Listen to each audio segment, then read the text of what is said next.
Kepa Amochastegui presenta de George Orwell 1984.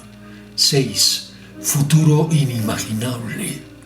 Una vez en el piso, cruzó a toda prisa por delante de la telepantalla y volvió a sentarse a la mesa sin dejar de frotarse la nuca.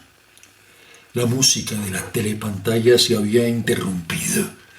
Una seca voz militar estaba leyendo con una especie de brutal delectación una descripción del armamento de la nueva fortaleza flotante que acababan de anclar entre Islandia y las Islas Feroe. Con esos niños, pensó, la pobre mujer debía vivir aterrorizada. 1 o 2 años más y estarían vigilándola día y noche en busca de indicios de heterodoxia. Hoy en día casi todos los niños eran horribles. Lo peor era que organizaciones como la de los espías los convertían sistemáticamente en salvajes incontrolables y, sin embargo, eso no producía en ellos la menor tendencia a rebelarse contra la disciplina del partido. No, al contrario, adoraban al partido y todo lo que tuviera que ver con él. Las canciones, los desfiles, las banderas, las excursiones, las instrucciones con rifles de juguete, la repetición de las consignas a voz en grito, la adoración al hermano mayor. Para ellos todo era como un divertidísimo juego. Toda su agresividad se volcaba hacia afuera, contra los enemigos del Estado, contra los extranjeros, los traidores, los saboteadores y los criminales mentales.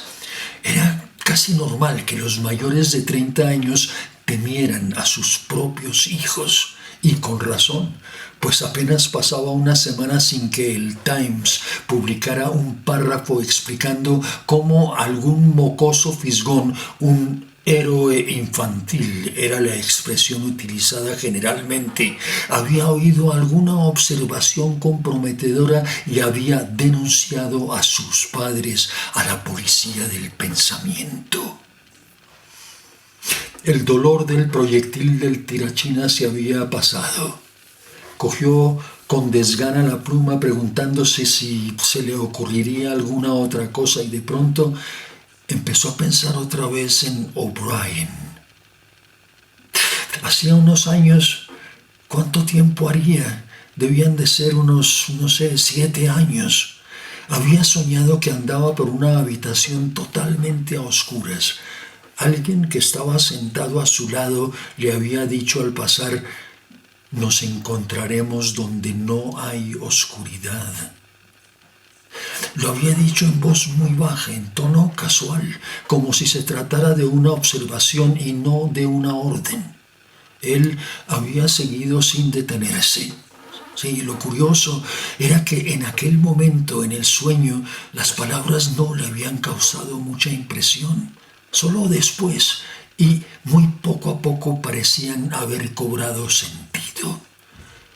Ahora ya no recordaba si había visto a O'Brien por vez primera antes o después de tener ese sueño, ni cuándo había reparado en que la voz era la de O'Brien. Pero en todo caso no tenía la menor duda de que quien le había hablado en la oscuridad había sido O'Brien. Winston nunca había podido estar seguro, ni siquiera después del cruce de miradas de esa mañana, de si O'Brien era amigo o enemigo. Ni tampoco parecía tener mayor importancia, no. Entre ellos había un vínculo de entendimiento más importante que los afectos o el partidismo. Nos encontraremos donde no hay oscuridad, había dicho. Winston ignoraba qué quería decir con eso, pero sabía que de un modo u otro se haría realidad. La voz de la telepantalla se interrumpió. Un toque de trompeta claro y diáfano flotó en el aire estancado. La voz continuó en tono chirriante. «Atención, atención, por favor. Acabamos de recibir una última hora del frente Malabar. Nuestras tropas han logrado una gloriosa victoria en el sur de la India.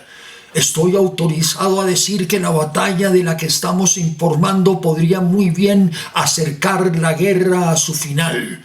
He aquí la noticia.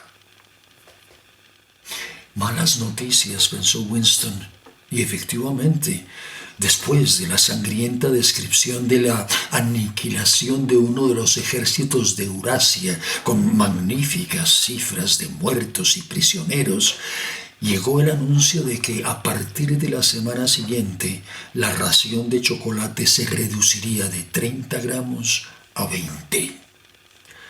Winston volvió a eructar.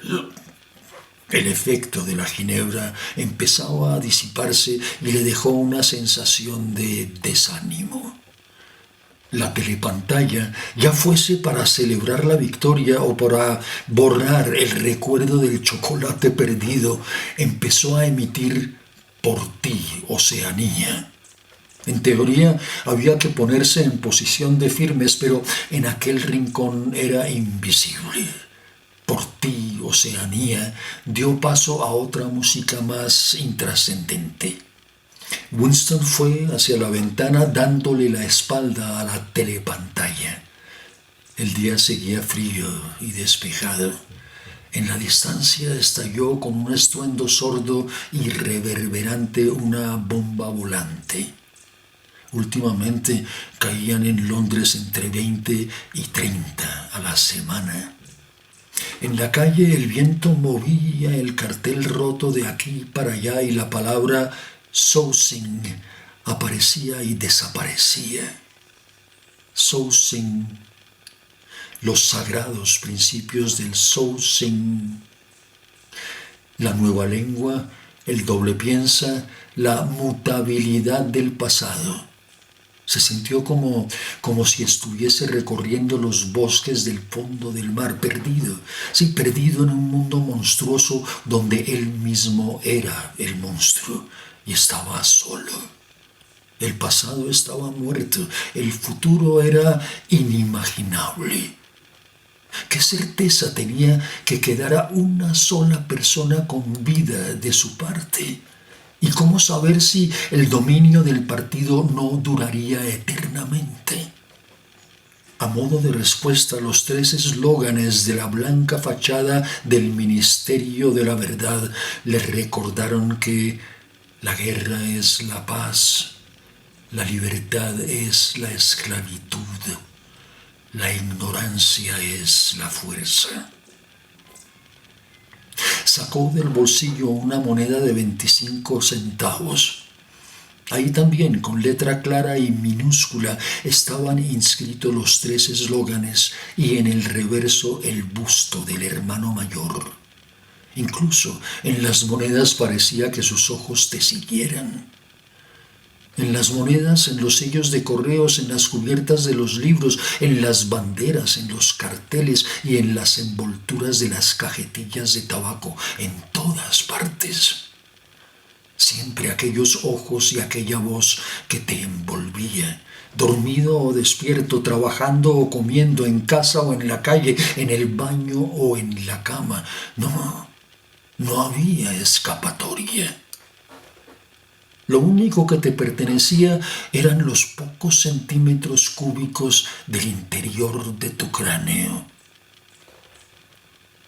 El sol se había desplazado y las miles de ventanas del Ministerio de la Verdad, ahora que no reflejaban la luz, parecían tan sombrías como las aspilleras de una fortaleza. Al ver la enorme mole piramidal, se le encogió el corazón. Era demasiado fuerte, no podía ser asaltado. No lo echarían abajo ni 1000 bombas volantes. Volvió a preguntarse para quién estaba escribiendo el diario. Para el futuro, para el pasado, para una época que podía ser imaginaria. Y por delante tenía no la muerte, sino la aniquilación. Reducirían el diario a cenizas y él a vapor. Solo la policía del pensamiento leería lo que había escrito antes de borrarlo de la existencia y del recuerdo de cualquiera. ¿Cómo apelar al futuro si no podía sobrevivir ni rastro de ti, ni siquiera una palabra anónima garabateada en una hoja de papel? La telepantalla dio las 14. Debía irse en 10 minutos. Tenía que estar de vuelta en el trabajo a las 14:30. Curiosamente, las campanadas parecieron infundirle nuevos ánimos. Era un fantasma solitario pronunciando una verdad que nadie oiría. Pero mientras la pronunciara, la continuidad no se interrumpiría. El legado de la humanidad se transmitía no haciéndose oír, sino conservando la cordura. Volvió a la mesa, mojó la pluma en el tintero y escribió: al futuro o al pasado, a un tiempo en el que el pensamiento sea libre, en el que los hombres sean diferentes unos de otros y no vivan solos, a un tiempo en que la verdad exista y lo que se haga no se pueda deshacer. Desde esta la época de la uniformidad, desde la época de la soledad, desde la época del hermano mayor, desde la época del doble piensa. Saludos. Ya estaba muerto, pensó. Le pareció que sólo ahora que había empezado a poder formular sus pensamientos había dado el paso decisivo. Las consecuencias de cada acto están incluidas en el propio acto. Escribió: el criminal no supone la muerte. No, el criminal es la muerte. ¿Te gustó lo que escuchaste? Recuerda, en las listas de reproducción de mi canal youtube.com/@kepamu encuentras muchos más videos clasificados por temas y en orden cronológico. No olvides hacer clic en me gusta y en la campanita para que recibas notificaciones cada vez que publique algo nuevo. Y comenta todo lo que quieras, que yo te contestaré. Y si quieres convertirte en mecenas mío, suscríbete a mi página de Patreon, www.patreon.com/kepa-amuchastegui, y empieza a colaborarme con tu aporte mensual. Muchísimas gracias.